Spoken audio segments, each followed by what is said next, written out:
But I don't have to put in a password then, this Gary, and I could get my exclamation point in. Yeah, that's okay. Hey, everybody, you know what? I just want to, so my name is YWHA. We're just going to start this show off right. My name is YWHA. I am the director of that department. What am I director of? I don't even remember anymore. I am the director of health and wellness at the YMHA of Washington Heights and Inwood in the Senior Center, which is also known as the Center for Living Well. We're so glad to have you here. Can't wait to see you in person. And I welcome you to Magic for All with Gary Dreifus. Let's all have a big round of applause for Gary Dreifus. Sorry, how'd you do that one? Welcome, everybody. It's so good to see you. How's everybody doing? I'm putting you all on mute. If you want to speak, you can unmute yourselves just for background noise. That's all. Okay. I'm going to start with something that I did on Saturday. I'm not going to explain it, although some of you will know, especially Harold, you're going to pick it up like that. Judy, don't go anywhere. I'm going to need you.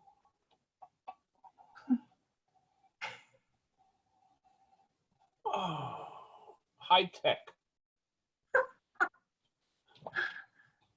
Okay, we have M&Ms. I went to the drugstore and I picked up a pack of M&Ms, and I'm going to give a $10 bill if Judy can pick the one that I didn't know, because I made a prediction, Judy. I know which one you're going to pick. So we have orange, green, yellow, or blue. Judy, pick one of them. Gary, I think you're from. Judy, we got to unmute yourself. You hit the space bar. Okay, Judy. Yellow, green, orange, or blue? I said blue. Blue. See, I knew that. Blues, I'm sorry. I fell for that, didn't I? No, you didn't, because, see, on the $10 bill, I wrote something, and it says, What? you will choose blue. Okay. Sorry, better luck next time. Okay, thank you. Okay, and I'm not gonna do this right now. I'm not gonna teach it. I'm gonna teach it a little later. But I opened my Saturday show with this, and it got such great feedback that I said I'm gonna have to teach it. Now, I'm sure Harold, it's going through his mind and goes, I know that one. Am I right, Harold? Norman also, okay. But because I taught something called mental choice, and that's based on this, but this actually makes a lot more sense than mental choice. So we're going to go through that, but let's review what we did last week. Did anyone try it, Norman? Did you really? All right, last week, we did the quarantine magic card trick.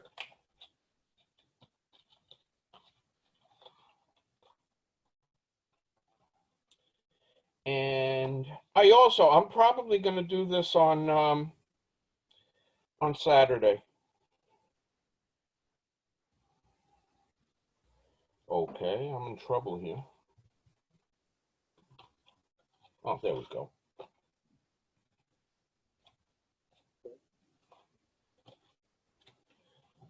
Oh.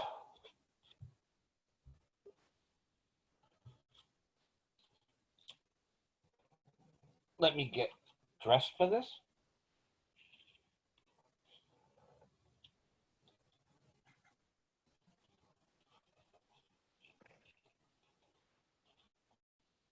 Ooh, nice mask, Ann. Thank you. Day of the Dead. So, And this is something you have to open with because you can't put on the mask in the middle of the show. So I start with this, and I had people texting me or chatting, are you okay? I'm practicing all the things they tell us. I wash my hands before. Good, Norman. So it starts with cards. I go through the cards, and Anne, say stop at any time. Stop. Okay, Anne, as I go through the cards, say stop. Stop. Oh, you got to be faster than that, Anne. Stop. I didn't do anything. Okay, we'll go slow. Stop. Right there? Right there. Okay, now I'm going to turn my head away, Mm-hmm. and I want you to peek at the card. Does everybody see the card? No, hold it up higher. Okay. Everybody see the card? Okay, and I'm going to snap my fingers, and just like that, the card is gone. And you can count them, you can look for them. I dropped one, and the card has disappeared from the deck. So the question is, where the heck is the card?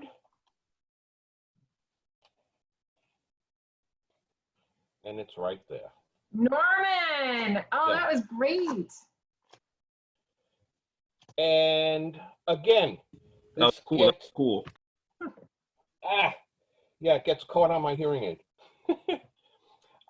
This is terrific, and it's so easy to do. It uses that flipper card with a piece of tape, and I use my new favorite tool, double-sided tape. I picked this up at the 99-cent store because nothing is 99 cents there. And I need a duplicate card. In this case, it's the Queen of Diamonds. And I tape the Queen of Diamonds onto the back of an indifferent card. Now, something I didn't go over last week. If you want to show the card without going through a whole bunch of cards, what you do is bevel the cards. So if I automatically bevel the cards so they're sort of on an angle now, this card guaranteed is going to be the force card. Because that was an issue. I was going through a whole bunch of cards. So what I do is I press with my thumb, that bevels these cards so that this card is going to be the force card.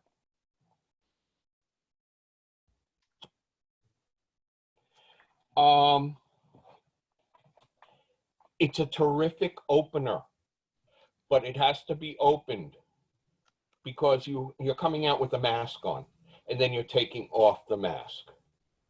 So it doesn't make sense to put a mask on, take a mask off. When I walk out, I have the mask on, and people wonder why the heck you're quarantined wearing a mask. That's fine. People do all sorts of strange things. I was walking down Kings Highway, which is the main drag in Brooklyn, and there was a woman, mask and gloves on, feeding Cheetos to her baby with the gloves on, which means she was touching everything and filled with germs and feeding this kid the Cheetos with her gloves on. All right. Any questions about the quarantine magic trick? One question about Sure. the decks. How do you get them? I mean, they come out of the box, they're pretty stiff because they're plastic coated. What do you do anything to loosen them up? You know, so they're not as stiff without bending. Okay. Good question. What I do when I get a fresh deck of cards, and what happened was I went through my stash and I had bought several boxes from Costco because they're not great, but they're inexpensive and they're not bad. They're very stiff, and all I do is I shuffle them a couple of times. In shuffling them, they loosen up. I don't want loose cards for this particular force. For this particular force, when I'm doing the riffle force, I want them a little on the stiff side so that no one perceives me forcing. Do you understand that, Jim? Did that make sense? Right, right. I know what you mean. So I want them a little on the stiff side. And when you get a deck of bicycles, they're already pretty smooth. So you can do all sorts of things like fans, and they're smooth that way. The cards I give out to the classes are cheap, crappy cards, and you can't do that stuff with them. Yes, Norman, I give out cheap, crappy stuff to my class. So you know, it's so interesting, and Jim, you'll find this very interesting, because this morning Jim and I live in the same neighborhood, and I was walking around this morning to different pharmacies looking for playing cards, and they were all out. There were whole sections that had the bicycle cards, and they were empty. I find that incredible. People are playing games. That's incredible. I think people are inside right now playing games. You know, I think that was I think it was toilet paper and playing cards. And I'm wondering, so you're doing I do the bevel, and here's the force. I'm just using a deck of cards that I have at home. But you do the bevel. So this would be the force card. Am I saying that right? Right. Okay, so the force card, now what do I do with it when I've got the force card? That's the part I'm missing. You gotta put it on the tape. Oh, I got the tape. Okay, so I put it on I slip the double-sided tape on the back of the force card. One other right? thing that you got to remember is you have to mark. Oh, okay. You see that dot? Yep. Okay, now when I'm looking for it, that dot jumps out at me. I can actually hand this out for examination. No one will notice that it's a double card, and nobody will notice that that's marked. Because people don't know what to look for. And you get away with, people just go through the cards. What happens is when, first I do the riffle force, I force the card, I turn away, I have them peek at the card, and the only reason I look is because I want to make sure it's in the camera. Normally I would look away. So that's that. I snap my fingers and take that first card and then go through all the other cards. And I'll actually hand it to people and say, go find the card. And they won't find it. Even that double, they don't feel it. That's the double card. And in fact, when I do this trick, sometimes I cut the cards and lose it in the middle of the deck. And I have a hard time I can't find it by feel. You can't feel a double thickness of a playing card. When it's more than that, 4 cards stuck together, yeah, I can tell. But 2, no, you can't. So you're going through and you will not find them. Yes, Norman. Unmute yourself. You're muted. Hit the space bar, Norman. Boy, I wish I could do this in real life. Yeah, Norman. Dude, how long do you take to show the audience the cards? You just go like at a time show there's no card, or I'm not hearing you. I'm sorry, it's very low. very low. I don't know. How it's any better? Yeah. Yes. All right. Next to the microphone. So how long do you take to show everybody cards? You just kind of like this, and then you just go through it once? You understand what I'm asking? No, I'm not getting you. How long do I take? To show the audience the individual cards. You just go through once. Okay. Like, I would say it's about a 20 count. And I asked them, did you all see that card? Remember the card. right. And I turn away. That's all. You all see that card? But then then when you're going through the deck to prove to them that it's good, or to show that the card isn't there, you're just really going through this, and fairly quickly, but enough to just let people see the cards. Is that? Okay, that's not how I perform it, but I'm being lazy. What I do is I show the card, you all got it, yes. Then I cut the cards, Yeah. and I lose that card in the middle. Right. Then I snap my fingers and I say it's gone. Okay. But now I have to go through all the cards to find that force card again. So, and it's So gone because I it's was stuck. cutting corners. Okay. And it's gone because it's stuck to the other card, correct? Because with the double-sided tape, am I saying that right? Say again? Yes. I said, and that card is gone because it's stuck to another card because it's got the double stick Correct. tape on it. That's correct. Okay. So It's my job to ask the silly questions. Okay. Silly. It's stuck just silly. there at the bottom with the double-sided tape. Okay. You were all there. That's why I'm not doing it. One more note on the double-sided tape. Do you put a book on it or something to press anything to make sure that it doesn't have a ridge to cards? Say again? Do you add any extra pressure on the top card to the bottom card to make sure that there's no visible difference or anything? You know what I mean? To make sure the feel is definitely not going to be there.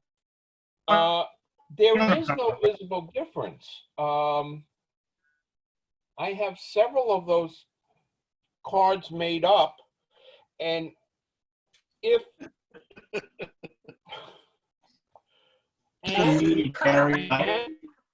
these questions My job hurt. to, Coming up with it's these my job questions to does it interrogate. hurt? I'm going to say on the phone.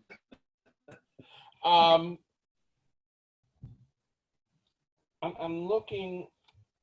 Okay, this is the one that I was been using. That's the I have the spades, and I have another one that I was. Oh, okay. Yes, I do have another one.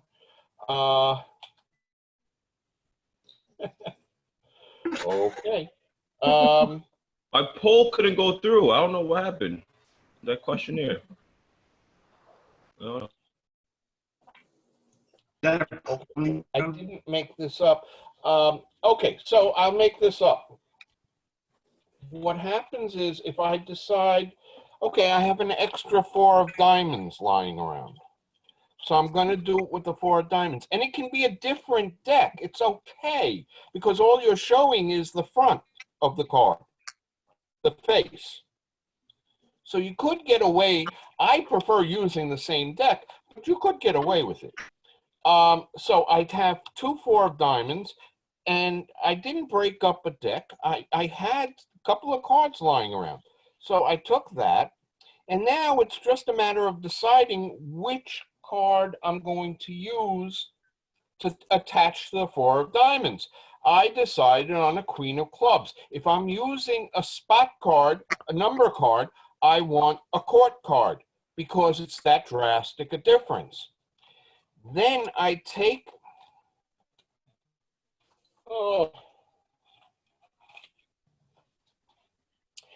a small piece of the double-sided tape. What's that, about an inch?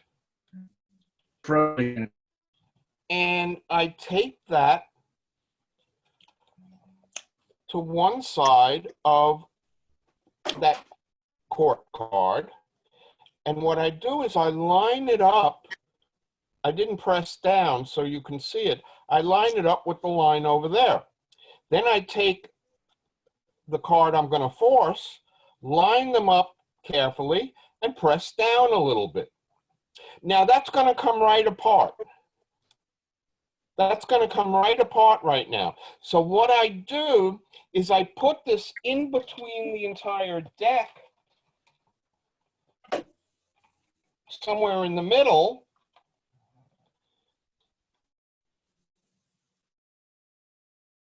close that deck and I squeeze at the bottom. And that's going to make it stick really well. Then I'm going to take the card that I know, and now I'll mark that over here. Now, you don't have to use the mark I used. I happen to like that. It sort of stands out to me. So I like marking it that way.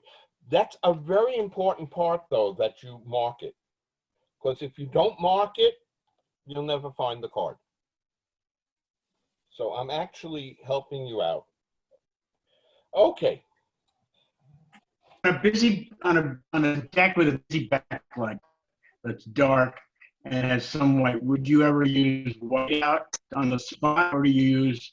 I mean, when you showed us the mark, it wasn't totally definable in the camera. I'm losing you, Jim. I don't get it because it. What I'm saying is, would you, for a dark, you had a dark spot for a light back, would you add a light spot on a dark back? I'm not getting it. Jim, I'm sorry. You're like breaking up, so I'm not getting the whole question. So let's try that one more time.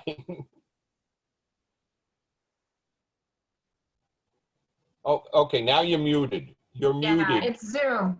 Sorry, hold on a minute. I was trying to make things easier on you, Jim, and I made it 10 times harder. Here we go. You see, this is a diamond deck. Damn it. I'm trying to keep it so it doesn't, there we go. Can you see that?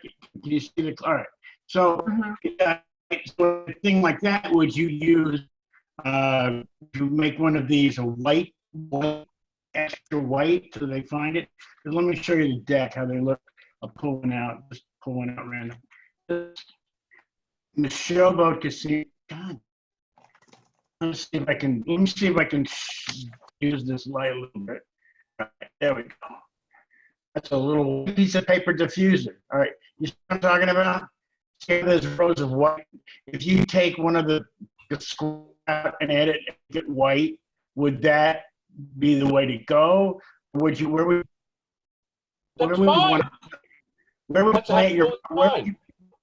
plant the mark? That's absolutely fine. It's a personal thing, and Okay. what works for you. Okay. Okay. All right. Now, I was going to teach one other card trick. We'll worry about that later. Collect some cards that you see running around the house. So just have them ready. I prefer court cards, but you can use any card. Because I want to go through this M&M trick. I love this. This is something I'm going to be doing a lot with. And what I found, usually I tell people when I'm going to force a card, it's usually the center cards, but I've been getting blue an awful lot. So I tell people $10, but I already know what card you're going to pick, what M&M you're going to pick. And in Judy's case, bless you, Judy, she said blue up and showed I knew that, and it says you will choose blue. So let's say you chose something else. And give me another M&M. Yellow. Yellow. Okay, I knew that. There's an X on the yellow. And I can actually hand these out. This has nothing on them. And they're going to want to see these M&Ms. Okay, so that's yellow. We got blue.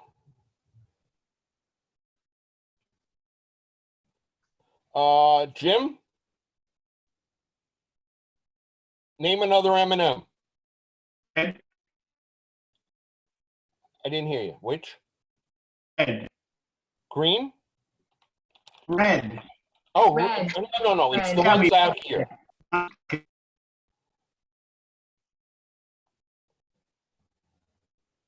That's orange. This one is orange, if that's what you were thinking. Oh, okay. Well, it's showing up. Right. Orange is good. Orange. So then I pick up this. I open up, and I show there's one M&M left, and that's the orange. Okay. And that leaves green. So if someone picks green, I pick up the M&M wrapper, and I turn it over, and it says, That's very good. That's good. That's great. Now, Norman and Harold already know because we learned something, a long time ago called mental choice, which used a pen and 3 colored cards. And but that makes no sense. Why would I bring out cards? And this makes sense. It's an M&Ms. So I went to the drugstore, and they had 2 for $1.20, I think, of these. I need the peanut M&Ms for 2 reasons. Number one, I don't like peanut M&Ms, so I'm not going to eat them. Unfortunately, I also purchased 2 packages of regular M&Ms. Those are gone. And very easy. On yellow, I put an X with a Sharpie. I took the $10 bill and I wrote, because it's folded, and I wrote, you will choose blue. And I had to take orange, green, yellow, and blue. On the wrapper, I wrote, you will choose green. And I had, and I put that in the base of the wrapper. Very easy to do. And it's, the only thing is, if you're going to use it on a tray, use a tray so they don't roll all over the place. It's actually terrific. People went crazy when I did it Saturday. Even the magicians didn't think of it because it wasn't the pen and the 3 cards. So for some reason, they cannot think outside the box. I don't know why. It makes no sense, but this is the easiest thing to put together. It's cheap. And actually, Jim, what I do is I have 2 extra ones, a red and a chocolate. And I decide which one, and while I put these out, I take the chocolate and I eat it. So that just shows that it's a regular M&M. And I keep this in a little pill box with the other M&Ms. Again, this is an opener because, well, not really. You can have it set up, but there has to be a reason. And then I take this. So I have the M&Ms that I'm going to use for the trick in the pill box. And I just wrap to go. You mentioned setup. That's really cool. Well, how long do you need to set up your show prior to arriving at the site? In other words, when you're constructing your show, how long does it take you to assemble a show? I can't tell you about under quarantine because I really haven't done a full show under quarantine. Okay. So I don't know in generalities. On a regular basis, if I do a show, it takes me about 10-15 minutes to set up. It takes me about a half hour to break down. Yeah. Because, for instance, I have the straitjacket I perform at the end, a straitjacket escape. I have to get the locks off of it. I have to fold it up. I have to put it in its place. So it's setting up for the next show that takes a lot of time. But the setup at a show, I basically open my trunk put the stuff out. That takes 5-10 minutes. It's nothing. Okay. If you got, so do you know, you prep your show, like, I'm going to do I mean, this is the openers, obviously, you got to do the opener. Do you have a running order in your head before you show up, or do you do it based on what reaction you get the audience? You know what I mean? It's like, you may have a bunch of tricks or illusions planned. Audience seems more sophisticated, so there, instead of, you know what I mean? So you may change. What happens is I perform, it's about a half hour, depending on the audience and what the audience response is. My show is about a half hour. Now, that's not to say I'm sorry.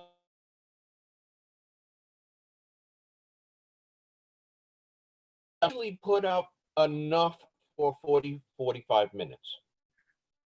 And I see if something doesn't work right or the audience isn't connecting with me with certain things, I will change things up at the last minute. Yeah. I'll give you a perfect example. Going back about 30 years ago, I was doing a lot of hypnosis shows upstate New York.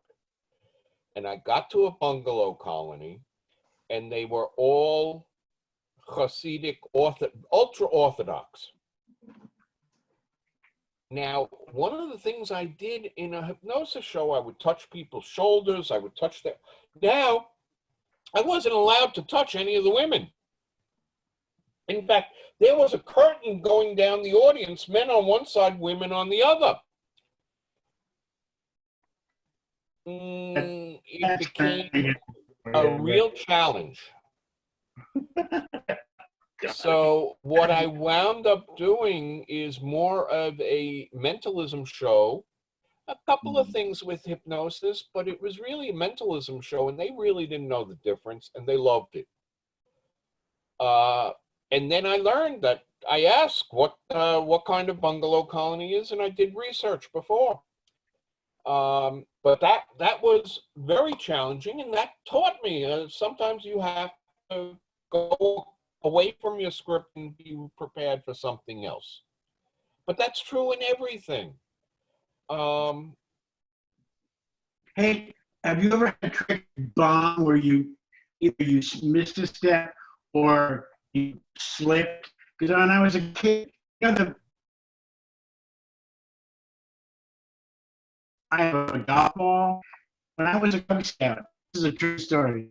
When we sat us in a restaurant, the kitchen was standing here to my left stage. Our table was right sort of him, and he had his own hand. I could see where he was stuffing the golf ball. He didn't reveal. Everybody at the table went, right. You know, we're all like 9-year-old kids. And it was kind of, and it went downhill from there. You could see how this guy was doing everything. And I said, why did you pay attention to where the seating was? You know what I mean? And so I don't ever have.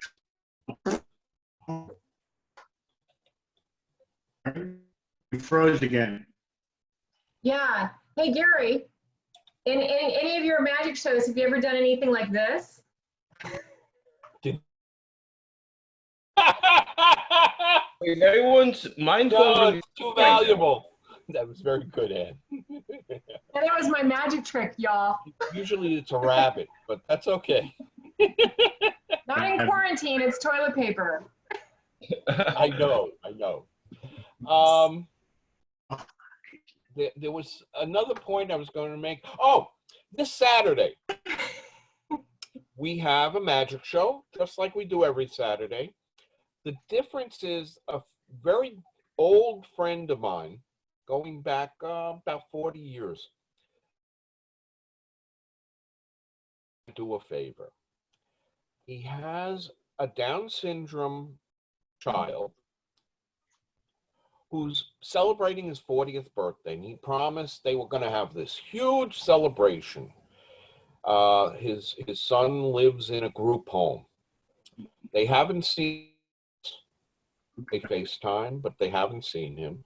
He hasn't seen his girlfriend. He has a girlfriend, hasn't seen her for 2 months. He's been stuck in the group home. They can't have the party. The group home is willing to have a cake, but they won't let anybody in. Could I do a show? So I said, you know what? I'm going to talk to the guys who perform on Saturday and we'll see what we're going to do. This is going to be interesting. It's going to be challenging. We don't know how much they're going to get. I'll probably do the M&M trick. I will probably do the water Monty trick, which we'll go into because I found a way that you can all do. So it's a challenge. I don't know how much they can do. Can they remember a card? I don't know. I know that the gentleman that we're performing for, the 40-year-old, he's pretty high functioning. I used to catch him coming back from the Y. He'd be on the subway. He'd come over and say, "Hi, Gary," and put his head on my shoulder. Lovely young man. And I feel terrible that he can't celebrate his 40th birthday. But I got to be ready for contingencies. I don't know what's going to go. And then the other thing, Jim, just to bring it up, I'm a firm believer in Murphy's Law. If something can go wrong, it's going to go wrong. Hey, make a suggestion for you for that. I don't know if Hey, Jim, your microphone is really echoey. I was hoping it was gonna. Yeah, you're like, it's like staccato. Write down the question and email me, and we'll cover it next week. Let me. You can put it in the chat. You can put it in the chat if you want to do it in the chat box. Yeah, I can put it in do the it. chat. Yeah, you can do it there. Have fun. The other thing, I'll give you an example also. I've been hosting magic shows for like ever. And I would get up there and there'd be a guy, professional, doing a dove act, an act with birds. And I was working with these guys for years and they had it down perfectly. And I would go to introduce, and our next guest is Joe Schmo, and someone would whisper through the curtain, "The dove won't go into the pocket." So now I did this whole build-up. I'm ready. Now I have to do something to stall. My tap dancing sucks. So I would go into my pocket, take out some rope, and do a rope trick. Or do, but I was always prepared to do something to stall, just in case. And it happened. It didn't happen a lot, but it happened. So to answer your question, yes, you have to be ready for contingencies. Now, you guys, if you're performing at a Thanksgiving table and the card sort of peeks out from the mask, you can tuck it in. No one's going to say anything. No one's going to notice anything. But as a professional, yeah, you got to be ready for these things. And even then, things go wrong. So Gary, what's so great about what we're talking about is that I talked to our marketing person yesterday, and Jawanza, by the way, Jawanza is works with me, and Jawanza, you'll see he's part of this meeting too.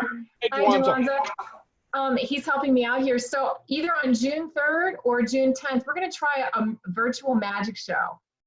So, and our marketing person thought it would be great if we got each of you to do a trick. Like the editor can do it one at a time. So for example, Norman could show a trick and we would do a really quick little write-up about Norman. And that would be one thing that we could put on Facebook. We can also stream it as a whole show and maybe earn a little money for the Y as a fundraiser. So I'm just letting you know that you have a preference for June 3rd or June 10th. They're both, it would be the same time on a Wednesday. Anybody have any preferences for June 3rd or June 10th? Because I think if we all start reviewing the recordings of these, we can get very serious about remembering a trick. June 10th, practice. June 10th? Okay. All right, gives us time to market it too. And then Gary, hold it. I got to make sure that I'm available because Oh. you never know. I might. Yeah, I know. I Yeah. might have a, I don't know, command performance for the Queen. Yeah, June 10th looks good. Okay. Yes, Norman, yeah. And Gary, so it looks like Jim's question in the chat box is, Gary, does the group home have large screen TVs? Can they plug a computer into the large screen TVs? If so, have them put the screen close to the audience, maybe one in front towards the back. Okay, in Coney Island, we have a projection TV. So it goes on a large screen. In the Y, in our practice rooms, we have TVs, but we were not able to hook into anything. In fact, we were very happy we had audio at the Y. We weren't able to hook into their projection unit. They have one, but we weren't able to use it. Was it a cable problem? I think it might be internet. Yeah. Yeah. In Coney Island, yeah, I had a camera hookup. We were able to do that, but it took a lot of coordination. What Ann and I are working on right now is a green screen. So by next week, we're going to be playing with the green screen. That may help also. Yeah, well, but that's show them your green screen. Show them your green screen, Gary. I know, I'm making you do stuff. No, I have no problem with it, but there we go. Okay, that's for when I get nostalgic. And for Santa, I have the workshop. And I have another workshop for Santa's workshop. And then for Coney Island, that's actually a picture I took at Coney Island. And then the problem is, okay, there's Hogwarts during Christmas. And that one, I like it. It's very nice, but it seems that every Santa Claus right now is using that background. So it's very nice, but I don't want to be one of 100 others. Christmas vibe. So nobody, as far as I know, has been using the workshop. So I'm probably going to stick with the Santa's workshop. I want one of New Yorkers hitting each other. New Yorkers don't hate each other. No, not hit. Not hate each other. Oh. You know, just kind of smacking each other around and fighting. That's what I want in my background. It should be like if it's a magic, it should be like a, I don't know, like a, not a spooky background, but like, you know, certain. I haven't, well, but these were for Santa Claus. Oh, this is Santa Claus, okay. Starting in September, October, I became Santa Claus. And I'm hoping this year I do the same thing. I was offered the job again, but I don't know what's going to be. I was Santa at the new Nordstrom's. And I loved it, but I don't know what's going to be this year. Gary, how did you get the green? How did I get? The green screen. The green screen I have on order. I should get it over the weekend. This isn't green screen. This is Zoom. It's called the virtual background. Because every time I it doesn't, it bleeds off of me. So you got to watch the lighting. And I went through this for weeks till we got it where it was okay. I think green screen is going to be terrific, but I got to wait and play with it. So is that going to be a real green screen, or is that an app or something? Oh, yeah. What it's a green screen. Oh my. So when you do, so I'm just getting a prop to put it up in the back. But when you do that, you can pick any background, and a lot of places are even offering free green screens. Like the library, for instance, the one on Fifth Avenue has beautiful photographs of the Rose Reading Room, or and some of them even have a little animation in the background, a little video. You can do that, and you can project that on the back. Now, if I were to wear a green shirt against the green screen, all you would see was my face. Ooh. There's a good idea. Weird. Jim, to answer your question about the Polar Express, yeah, I have actually not a screenshot, but I have traveling on the Polar Express, so it's just Santa. And I also have one from Hogwarts Express. So there's one from Harry Potter. I was thinking of using that just for magic.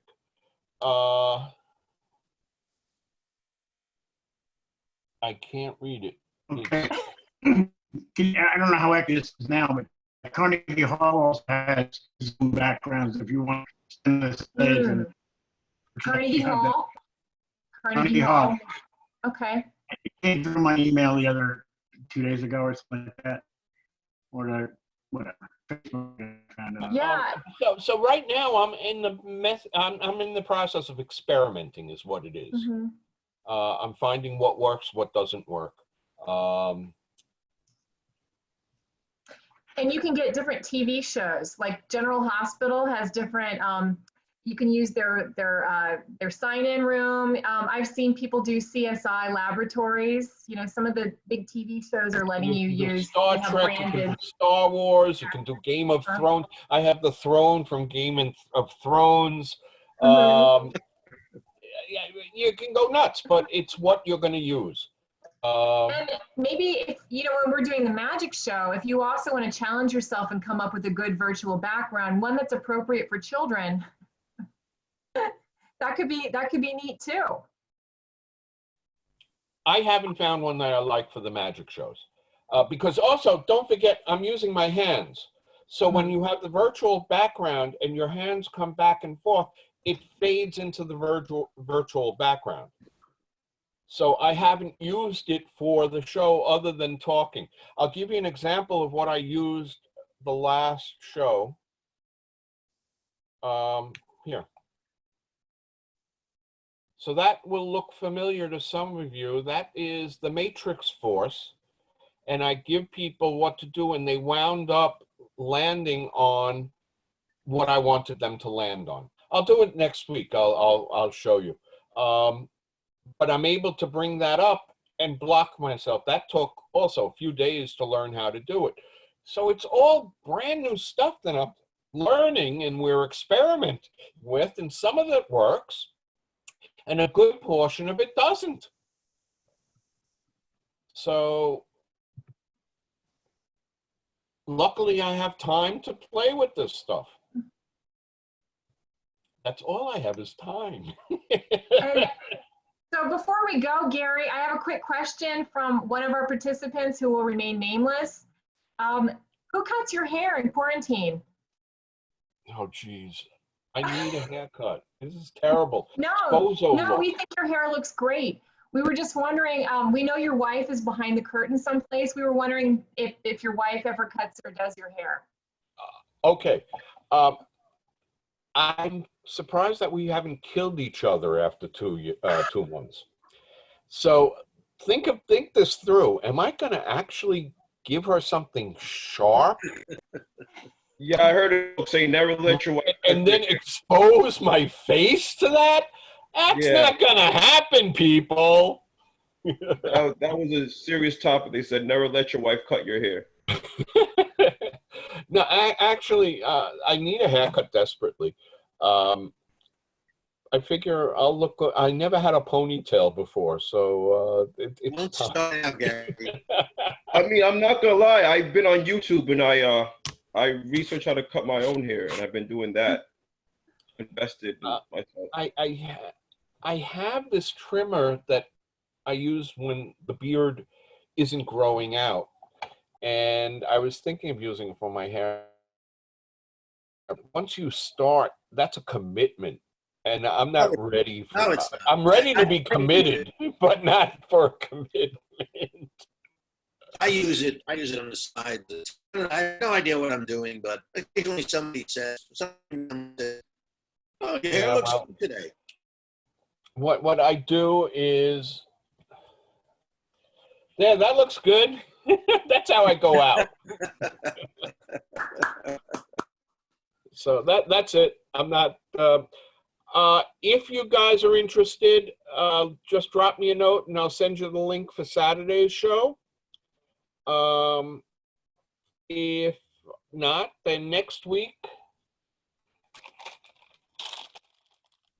M&M's double-sided tape and a whole mess of cards. You don't have to get good cards. My suggestion is if there's a 99-cent store, they have cards, just get them. Like Jim had the old casino cards. They usually sell those at $1 a pack. Those are fine. Excuse me, Ann, are you trying to tell us something? You have a roll of toilet paper in your hand? It just feels comfortable. He's not doing the dance of death here. Come on. I just like the way it feels. She's just flaunting her wealth. That's what it is. Right. That's exactly right. Oh, Like y'all, a you prison, have cigarette, this. toilet paper. I don't even want to know. Hey, I was going to make pancakes the other day, and the store is out of flour. Oh yeah, I wanted to try baking a challah, and you can't get yeast. Yeast is gone, yes. Yeast is gone, and most flour is gone, but the yeast really went. So yeast Well, is.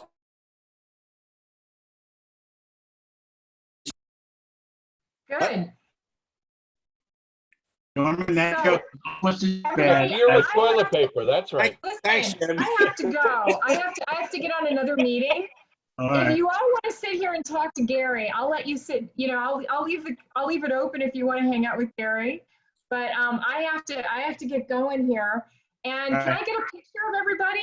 Can we do the picture one more time? If you have a spare mask or anything handy, this is the time of the day. And I'm going to send you a recording and I'll send you a photograph. Wait a minute. And where'd you get that mask from? Sorry, I know you. I had it made, and I put essential oil in here too, so I get to have a nice smell. You put the mask on him. Yeah, That looks good. yeah, we're gonna get our picture taken, everybody. So get in really close. Aunt Judy, where's your mask? She's sideways from I just lost her. She's sideways. Oh, there she is. Here we go, There she is. everybody. We got 1, 2, 3. Very funny, Jim. I love the shirt, Jim. Let's do one more. Let's do one more. Jawanza's in here too. Here we go, Jawanza. We got 1, 2, 3. Smile. Ah! Very nice. Everybody, now don't forget to wash your hands afterwards. Great to see you all. Stay safe, stay healthy. Yeah. Harold, Guys. Harold, What? the M&M's trick, go out and get some M&M's because you're going to be doing this for the show. Just like you were going to do the mental choice for the other show, you can do this for this show. Those peanut things are dangerous. I eat them by the bagful. Use almonds, man. Like crunchy pretzel. You tried to. Nobody wants to. All Hey, right, we'll come up with stuff that everybody can do. I'm going to show you my water Monty that you can do, that everybody can do. So Oh, I'll be great. showing that maybe next week. So someone can do the water Monty, which you know how I feel about that. I love it. Judy, great to see you this week. She's in here. There she is. Where's the rabbit in the hat? I'm leaving that to Ann. My cat, do you see that? My cat is over there. Where's He's the become cat? obsessed with my cat. He's in all of those brown paper bags. He's obsessed with brown paper bags. So since we've been in quarantine, I just decided to let him have a heaven. So he's dug himself a hole inside all of those paper bags. And Ann is sponsoring a meeting on Sunday that I'm trying to avoid. Okay. Dude, Yeah, it's I'm about trying very hard Macy's not to go to that Santas. meeting. It's about Macy's Santas. Santa Did I tell Land. you I got a request to re-interview for them? You should just go for the fun of it. Oh, no, No? I'm done with Corporate Macy's. clause? You don't want to be the insanity clause at Macy's? Like, Sorry? you don't want to be the insanity clause at Macy's? I was offered the job. I turned it down. Oh. Okay, So Ann has a Macy's Santa for a meeting on Sunday, and I was sworn to keep my mouth shut. Right. I talked to him today. We meet up for coffee on Wednesdays, and I was talking to him this morning, and I said, hey, are you going to say anything that's going to get you fired? What topics should we avoid? He goes, no, I've been doing this a long time, and his day job is HR, so he knows how to avoid things that could get him in trouble with Macy's. But they pay crap. There's nothing really secret about what they No. do. It's just No. they don't pay you for doing it.